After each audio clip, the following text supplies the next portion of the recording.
Assalamualaikum warahmatullahi wabarakatuh. Sahabat beriman, Ka'bah merupakan kiblat umat muslim yang berdiri di tengah-tengah Masjidil Haram. Sebagai tempat suci, Ka'bah menjadi bangunan yang sangat penting bagi umat Islam. Makanya, Ka'bah dijaga ketat dari niat buruk yang ingin menghancurkan. Akan tetapi, ada satu masa di mana muncul sosok yang akan menghancurkan Ka'bah. Lantas siapa sosok yang akan menghancurkan Ka'bah? Bagaimana mungkin orang tersebut bisa menghancurkan Ka'bah? Di mana umat muslim saat Ka'bah dihancurkan? Tonton video ini hingga akhir agar tidak sesat. Bangunan Ka'bah ternyata memiliki sejarah yang panjang. Di dalam kitab suci Al-Quran, terdapat penjelasan bahwa Ka'bah merupakan tempat ibadah pertama yang dibangun di muka bumi ini. Allah Subhanahu wa Ta'ala berfirman, "Sesungguhnya rumah ibadah pertama yang dibangun untuk manusia ialah Baitullah yang diberkahi dan menjadi petunjuk bagi seluruh alam." Al-Quran, Surah Al-Imran ayat 96. Penamaan Ka'bah diambil dari bangunan yang berbentuk persegi. Pada masa itu, bangsa Arab menyebut setiap rumah yang berbentuk persegi dengan Ka'bah. Ka'bah sebagai bangunan yang diberkahi ini dibangun oleh Nabi Ibrahim alaihissalam sesuai perintah dari Allah Subhanahu wa Ta'ala. Nabi Ismail alaihissalam yang merupakan anak kandung dari Nabi Ibrahim pun turut serta membangun Ka'bah. Sejarah pembangunan Ka'bah tertulis di dalam Al-Quran. Allah Subhanahu wa Ta'ala berfirman, "Dan ingatlah ketika Ibrahim meninggikan pondasi Baitullah bersama Ismail, seraya berdoa, 'Ya Tuhan kami, terimalah amal dari kami. Sungguh Engkaulah yang maha mendengar, maha mengetahui." Al-Quran, Surah Al-Baqarah ayat 127. Setelah dibangun, Allah Subhanahu wa Ta'ala berfirman bahwa Ka'bah merupakan tempat suci bagi umat Islam. Allah Subhanahu wa Ta'ala juga memerintahkan kepada umat Islam bahwa Ka'bah merupakan tempat sholat, tawaf, dan itikaf.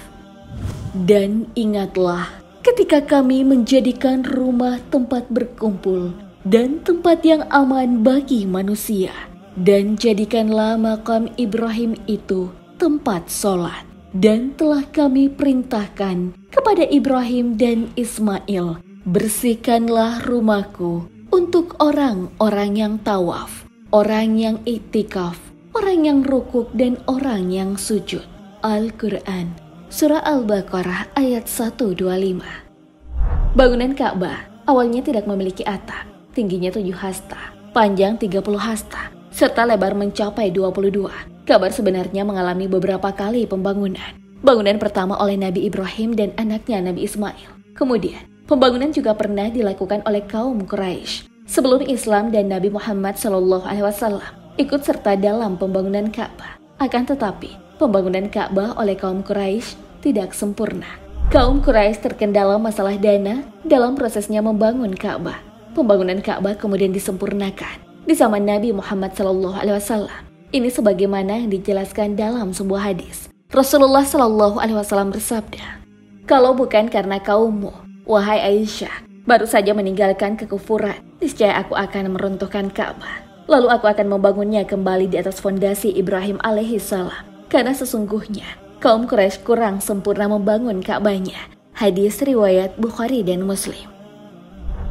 Kekurangan biaya menyebabkan kaum Quraisy hanya bisa membangun sebagian Ka'bah, sehingga tidak mencapai tahap yang sempurna, termasuk pembangunan Al-Hijr. Padahal, Al-Hijr yang oleh orang-orang menyebutnya dengan Hijr Ismail adalah termasuk bagian dari Ka'bah. Terdapat sebuah hadis yang diriwayatkan Aisyah radhiyallahu anha. Ia berkata, "Aku bertanya kepada Nabi SAW tentang Al-Jidr atau Al-Hijr. Apakah ia termasuk Ka'bah?" Nabi berkata, "Iya." Aku berkata, "Lantas kenapa mereka tidak memasukkannya menjadi bagian Ka'bah?" Beliau berkata, "Sesungguhnya biaya yang disiapkan kaummu Quraisy untuk membangun Ka'bah tak cukup."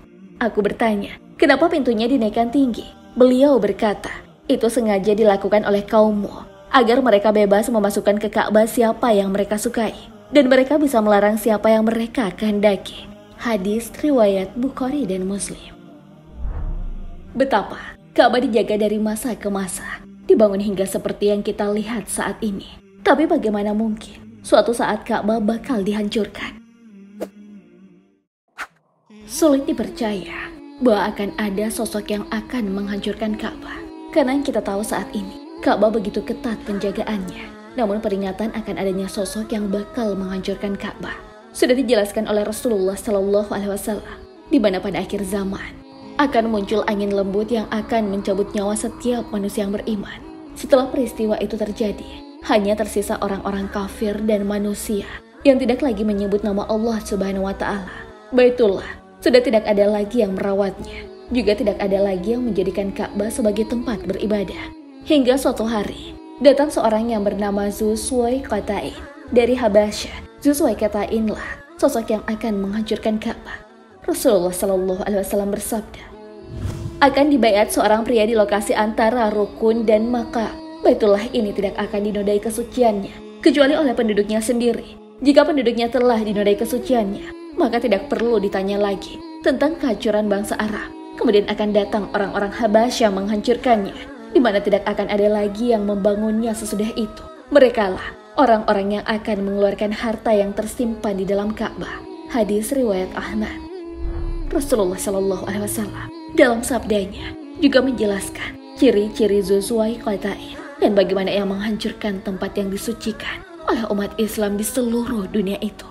Ciri-ciri Dzu Suwaikatain seperti yang dijelaskan Rasulullah SAW adalah manusia yang berkepala botak.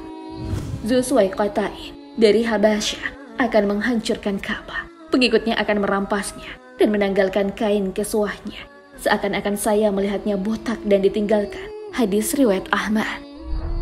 Nama Dzu Suwaikatain sendiri memiliki arti sepemilik dua betis yang kecil. Hal ini diungkapkan Rasulullah SAW dalam sabdanya. Orang yang akan menghancurkan Ka'bah nanti, ciri-cirinya memiliki dua betis yang kecil. Hadis riwayat Bukhari. Dalam riwayat lain, Dzu Suwaikatain juga disebutkan memiliki ciri-ciri berkaki bengkok. Dari Abdullah bin Amr bin Ash, ia berkata bahwa Rasulullah SAW bersabda, seolah-olah aku menyaksikan Dzu Suwaikatain sebagai seorang yang botak lagi berkaki bengkok. Selain itu, ia menghantam Ka'bah dengan sekop dan linggisnya. Hadis riwayat Ahmad.